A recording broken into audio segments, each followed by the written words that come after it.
So today we're going to welcome back to the show Joseph Gerson, Executive Director of the Campaign for Peace, Disarmament and Common Security, and Vice President of the International Peace Bureau, a Nobel Prize recipient organization. He's written many books and is featured in many periodicals like Common Dreams and Truth Out. He's recently returned from the World Conference Against Atomic and Hydrogen Bombs in Hiroshima and Nagasaki, and an IPB delegation to Okinawa and the British Campaign for Nuclear Disarmament. So you've been all over the place. I keep busy. And you were on Amy Goodman because the Japanese organization, and you're going to have to help me with the pronunciation. Nihon Hidankyo. Nihon Hidankyo. Yeah. Just won the Nobel Peace Prize, which was kind of a surprise considering all the people working for peace in and around Gaza, all the people in and around Ukraine, even the people worried about what the United States is trying to do within in and around the western or the east, the Chinese side of the Pacific. So were you surprised that the Japanese group? Well, I say yes and no. They've been nominated for the prize many times in the past, and there were a few times when we thought that they would get the award. Nonetheless, when Amy Goodman's operation called me at 6 a.m. to give me the news, it came as a surprise, and I was more than a little excited. The work that these people have done over now 70 years or so since the organization was formed, is really quite remarkable. These are in many ways the last people on Earth, and we can talk about what they suffered. At the time of the A bombings, U.S. officials and media described the Japanese people as vermin to be exterminated. But I think the reason, there are probably several reasons the Nobel Committee decided to honor them this time around. On the one hand, we're approaching the 80th anniversary of the atomic bombings. The average age of the Hibakusha is more than 85. And I think the Nobel Committee was running out of time to do this. And by Hibakusha, just to make sure, because the people listening may not know what Hibakusha are. Hibakusha is a Japanese term which basically means witness survivors of the atomic bombs.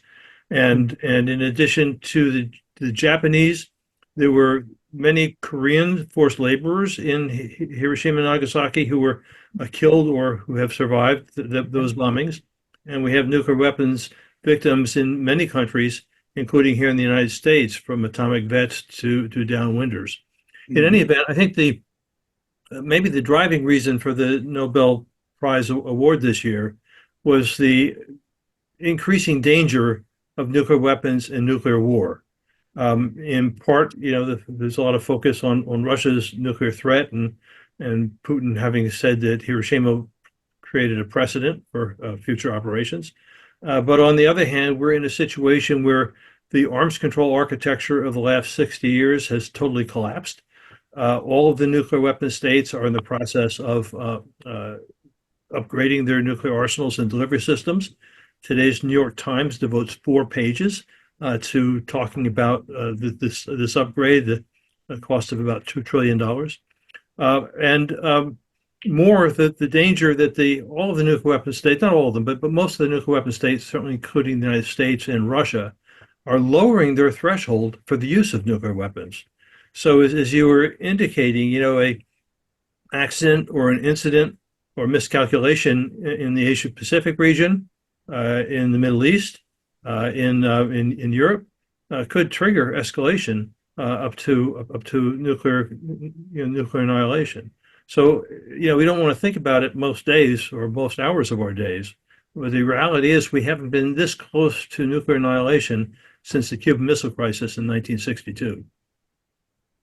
And I would argue that we are at a greater danger now than we were during the Cuban Missile Crisis, just because we don't have any communication going on.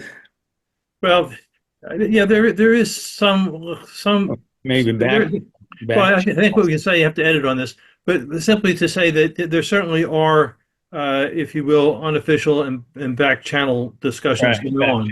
But I think what most people don't know was that during the Cuban Missile Crisis, Kennedy and the people around him thought that the odds that we would actually end up in a nuclear exchange were 50-50. And in many ways, we were fortunate in that it was avoided not only by diplomacy, but by accident, because there was no knowledge that, in fact, the Russian nuclear weapons, missiles, a number of them were operational. And Kennedy had essentially told the military, the Pentagon, that if the Russians didn't, if you will, belly up within 48 hours, he would okay an invasion of Cuba, which would have been the end of the world. Because what we didn't know then was the reality that we'd inflict nuclear winter if we had a nuclear exchange. Mm. Right.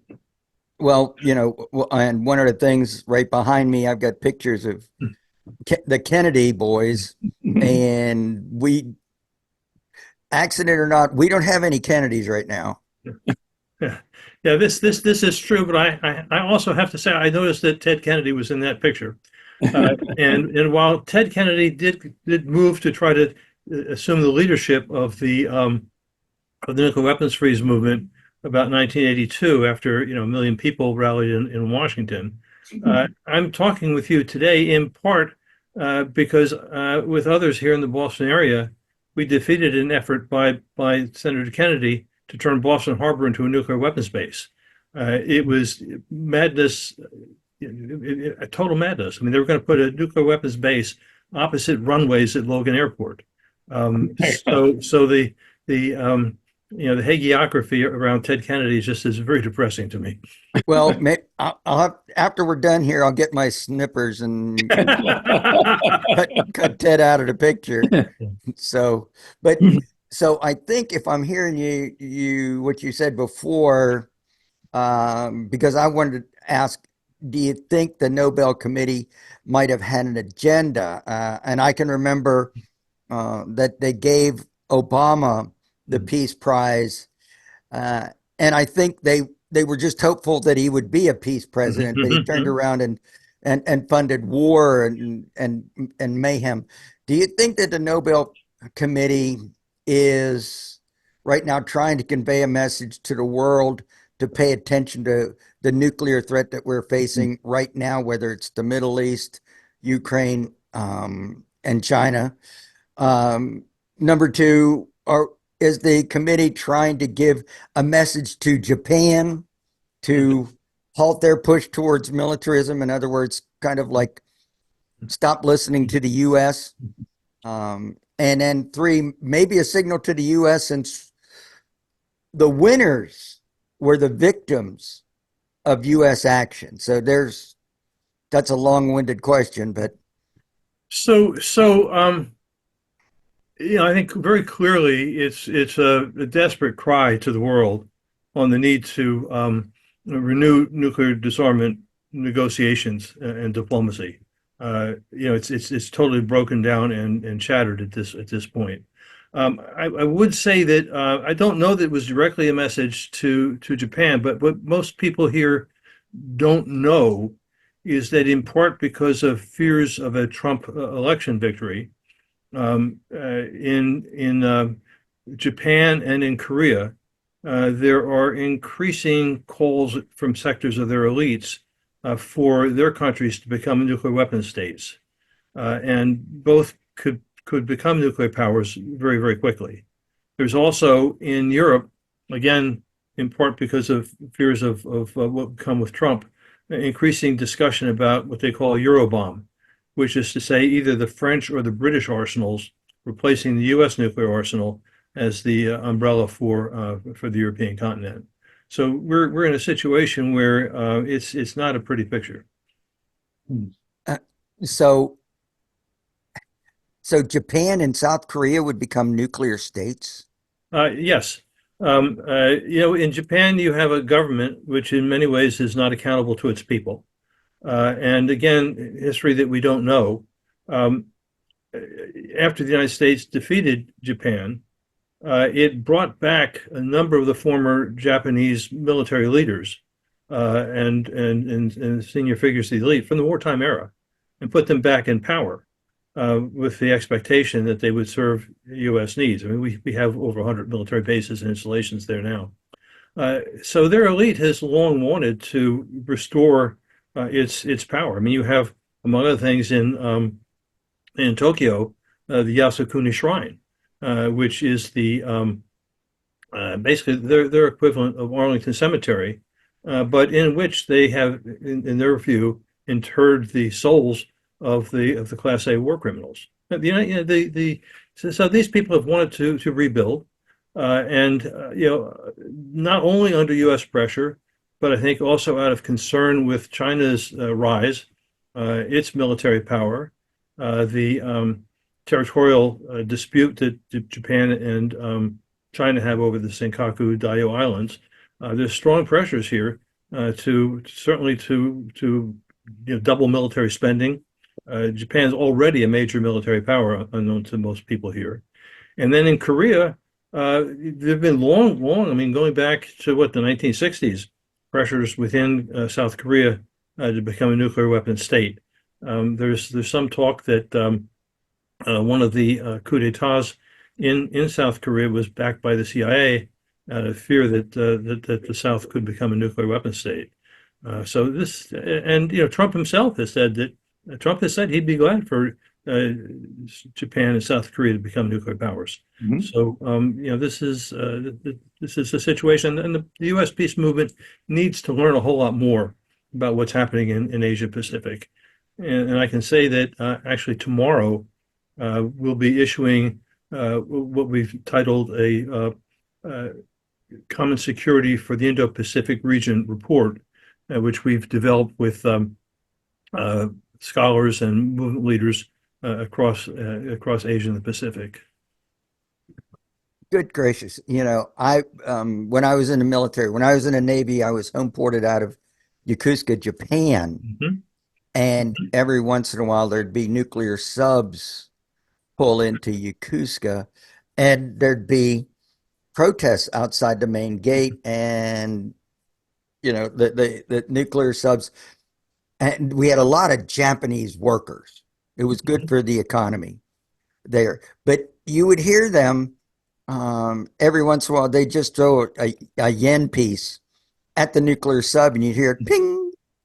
and I'm thinking this just does not go along with the public attitude that I was a witness to 50 years ago, Mm-hmm. when I guess the bombs were still fresh. Mm-hmm. Go ahead. Yeah. So I've been, yes, I've been there, but on the other side with the demonstrators, and just to say that before the U.S. had a base there, it was a Japanese military base. So we have that. I think to come to your point here, we have a situation in Japan where the government in many ways is not accountable to the people. So you have among the popular view is the nuclear taboo, a real fear that's still there in the culture. Although as we have generational change, more and more young people are unaware of the nuclear danger or even of what happened in Hiroshima and Nagasaki. But then you have the elite. So it's a push-pull there. I think one of the consequences of the Nobel Prize is it will reinforce within Japan opposition to nuclear weapons. I've been talking with some of my friends and corresponding with others in Japan, since the awards announcement, and they've been all over the national media It's just really wonderful to see. So this is a way of again teaching the Japanese people the horrors of nuclear weapons, and I think it will serve as a bit of a break against Japan becoming a nuclear weapon state. So the coverage has been really good in Japan with regard to winning this Nobel Prize, a Nobel Peace Prize, and that the public is becoming more aware of the dangers and possibly what the government is trying to do. Yeah, I think less knowledge about what the government is trying to do, but certainly wall-to-wall media coverage now. It will reverberate for some time, and then come December when there's the official ceremony in Oslo, again the media will be all over it, and yeah, this is a gift to all of us. Hmm. So do you know much about the organization that won the Peace Prize? Yeah, I've Could you worked with tell them us for about 40 them? years. I've, Hmm? I've I've worked with them for 40 years. Oh, Um, so it was created in 1956. In 1954, the United States detonated an H bomb, the Bravo H bomb test in Bikini Atoll. It was 1,000 times more powerful than the Hiroshima A bomb. It irradiated uh, Japanese fishermen, people in the Marshall Islands, Japan's food supply. And so it was a massive disaster. Um, in the several years, times stronger than they thought it was going to be, right? absolutely. Uh, and in the period leading up to that, the A bomb survivors, um, they were suffering. Uh, you know, I've worked with people who lost their babies in birth because of the mutations. One man who had open wounds until he died about a year ago. Hmm. Um, uh, Disfigurement. I mean, it was terrible. And the government, because in part the United States censorship, and then Japan being subservient to the United States, did not move to give much assistance to these people. They were in many ways hiding in their homes. There was fear. There was fear, and people didn't know about radiation. There was fear that it was contagious, that others would die of the radiation disease, and there was fear, which continues to this day, of genetic damage passing through generations, which kept people from being able to marry and so on. In response to the Bravo H bomb test, there was a petition campaign in Japan for the abolition of nuclear weapons. I think it got 50 million signatures. I mean, unbelievable. And out of that, you had the convening of the First World Conference against H bombs, and this gave the A bomb survivors an opportunity to come out and almost for the first time to show their faces and to speak their pain uh, and their suffering. And so after that first conference in 1955, groups of A-bomb survivors began meeting, and so they created their organization in 1956.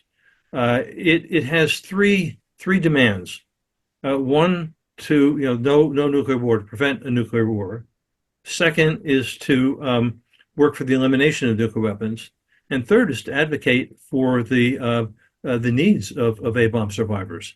The Japanese government has done very little. The kind of continuing from the militarist tradition to this day, the government's policy is that this was a war that involved all the Japanese people, and that the Japanese people must together bear the burden of the war. So people to this day, people who suffered from black rain and the radiation disease that followed from that, some of them are still fighting in the courts to get official recognition and to get the medical passes and covers that they need. And this is from the Japanese government, and of course the United States government. We've never apologized. Have we done anything to try and repair the damage we did? Anything.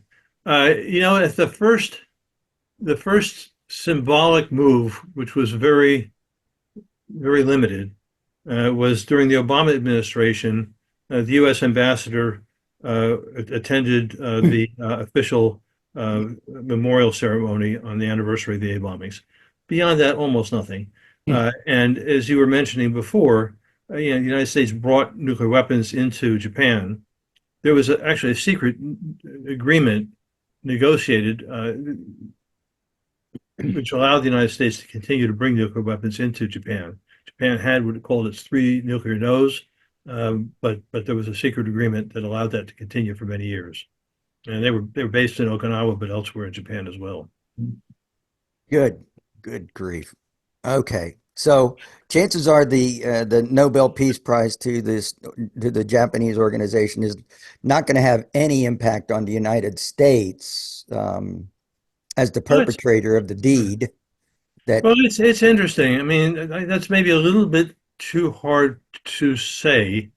It's interesting. I'm involved in a track 2 process with fairly senior arms control and other senior figures from the U.S., Russia, and Europe. And I have to say some of them are actually war criminals. And as I was thinking about this, I was thinking about how state power of the nuclear weapon states will really work to try to limit the impacts of the prize. But we need to appreciate that the Nobel Peace Prize is it's really quite significant for humanity, and certainly here it is. We're talking about it. People will be talking about it all across the United States in different venues, and that can have some impact over time. I don't expect anything immediate, and we've got on the one hand, Trump, just a man committed to brutal dominance. And on the other hand, Kamala Harris, who says we're going to have the most lethal military in the world. So it's an uphill struggle. But I will also say that Physicians for Social Responsibility some years ago launched this Back from the Brink campaign, which calls for, among other things, the elimination of nuclear weapons, taking U.S. nuclear weapons off hair trigger alert, ending the U.S. first use doctrine, initiate nuclear war, and several others. It has the backing of 43 members of Congress at the moment. One of the ways that we've built popular pressure is through communities, city councils, and even states moving to back it. And the Nobel Peace Prize will give renewed energy and thrust to this. I guess I would encourage listeners here to go back from the brink and see how you can join in that campaign. So what you're saying is I got to restart my efforts to get it through the Nashville City Council, and I've got to restart my efforts to get Mayor Freddie O'Connell in Nashville to sign on to Mayors for Peace. Absolutely. And not only Mayors for Peace, but back from the brink, because Back from the Brink is a fairly specific set of policies to change what the United States is doing. Yeah, we've had them on our show. Mm-hmm. Yep. Yeah.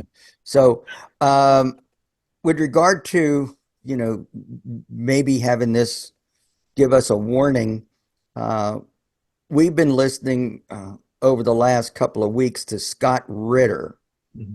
who is, well, let me try and play a clip, and then I'll get your take. Unfortunately, I think I'm going to continue the trend of injecting fear into the hearts of anybody listening, because you should be very afraid. I'll just start off by saying that the world is not a safer place than it was the last time I spoke. In fact, it's even more dangerous. The situation in Ukraine continues to manifest itself. Okay. So he goes on and on, but he is really almost at the top of his lungs in a mm-hmm. somewhat quiet message, really trying to elevate the fear. Are you as fearful of a nuclear confrontation as Scott may be, and then on top of that, where would you see the most likely theater of action Mhm. where this might take place?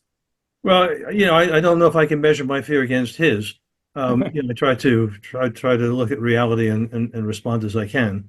I think at the moment the greatest danger would be if the Biden administration kowtows to pressures from Ukraine to approve the use of long range missiles being launched from Ukraine into Russia. They can't be launched without U.S. involvement.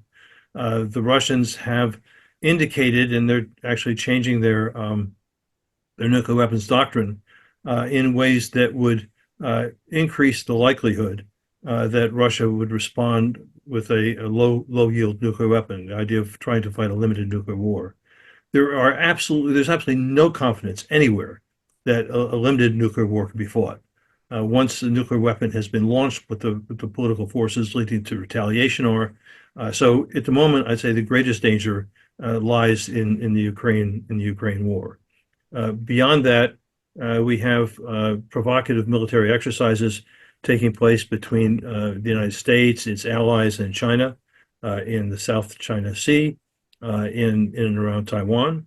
And as I said before, in any of those situations where the warships, the warplanes are in close proximity, an incident, an accident, or miscalculation could trigger a crisis, could escalate in conflict, and again lead us to nuclear war.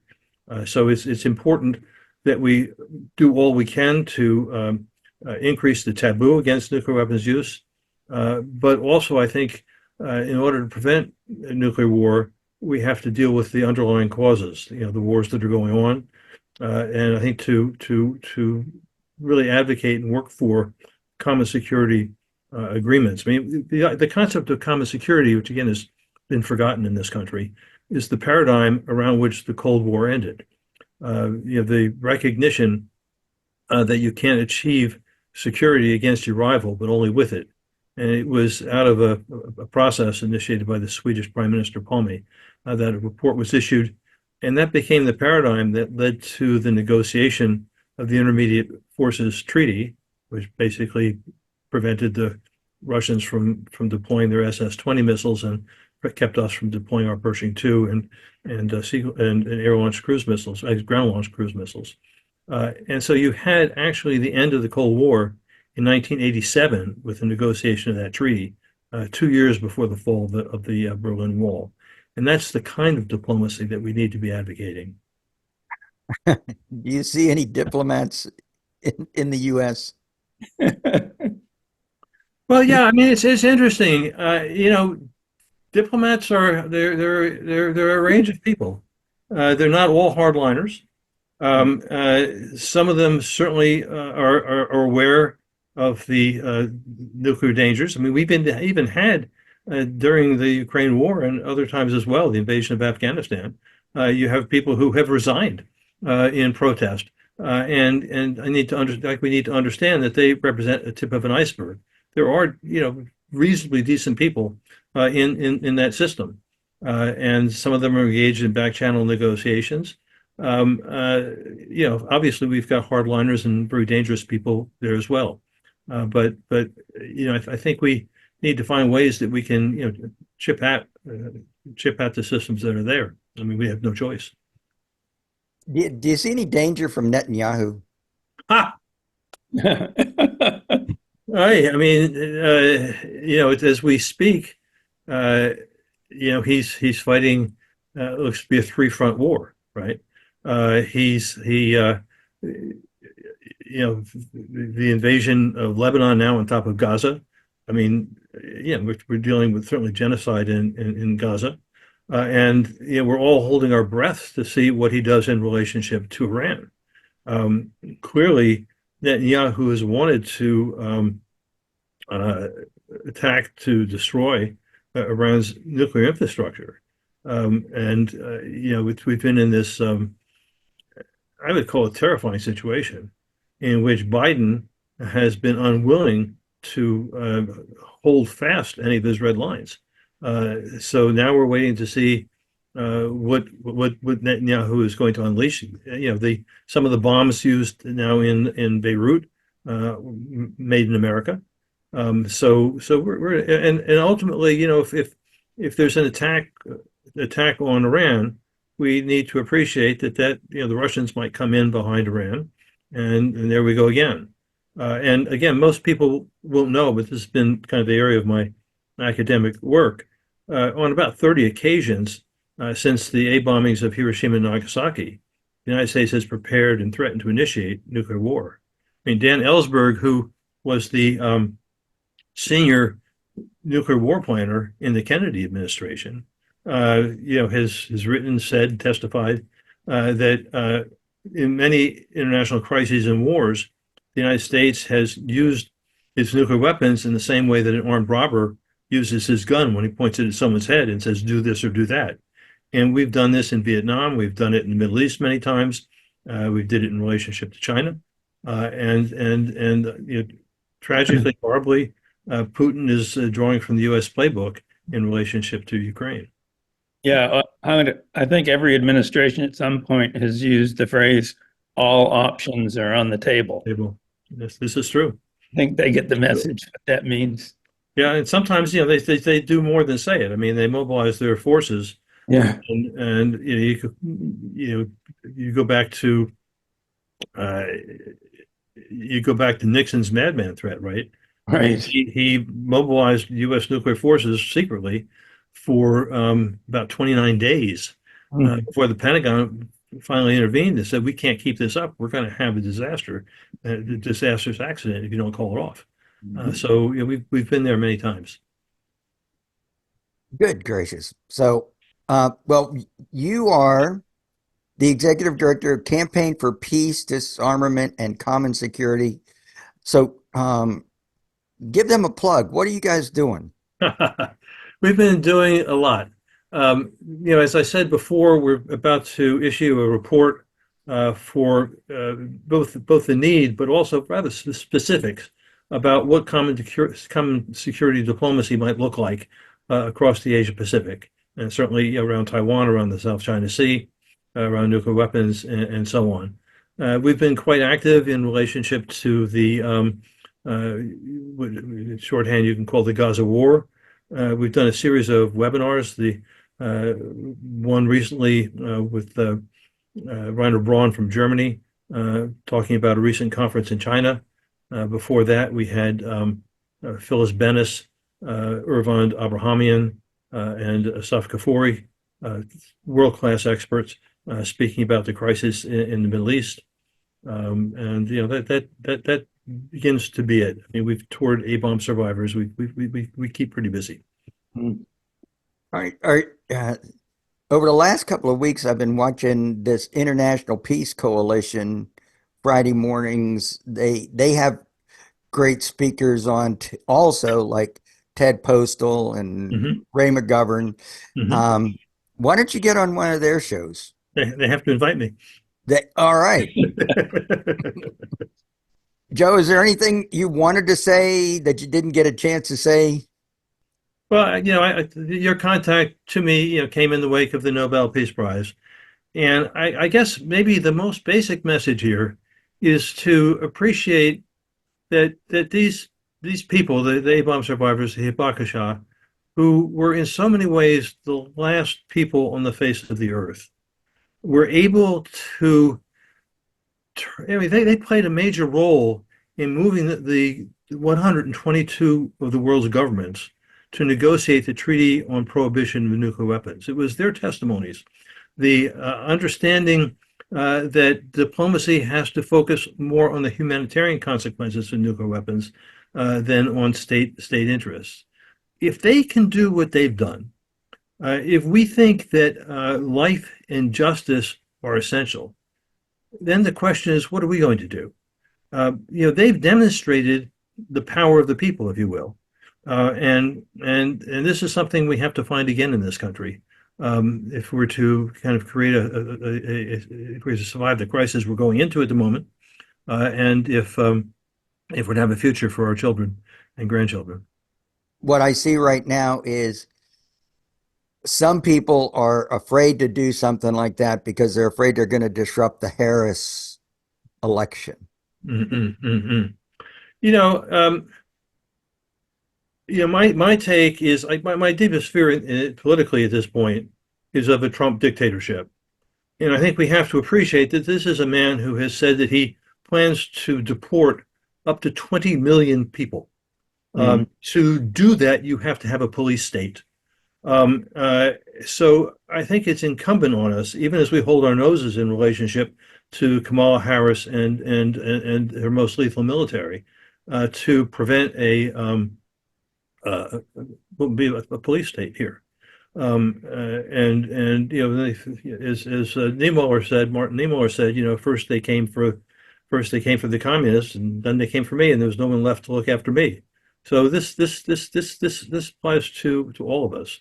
You know, I think we can, you know, walk and chew gum at the same time, hold our nose for Harris, but you know that we're going to be raising questions now, and organizing like Jesus the next day after the election. Okay, well, I live in South Carolina, so I'm voting for Jill Stein because it's not going to make any difference. Yeah, where it makes no difference. Where it makes no difference, that's something else. But swing states. I mean, yeah, I'd have a hard time doing that in Michigan. yeah. So just to say, my hat's off to you in South Carolina. I spent the Vietnam War organizing in Arizona, and it was not fun. Not fun. All right. Okay. Well, thanks so much, Joe. Thank you so we'll much. Talk to you again soon. Okay, my pleasure. Be well. Wait, where can they contact you, and what's the websites and stuff? So Yeah, the website is cpdcs.org, Campaign for Peace, Disarmament, Common Security.org. And you can find ways there to be directly in touch with me. Very good. All right. Very good. Have a great rest of the day. Okay, you too. Take care. Here.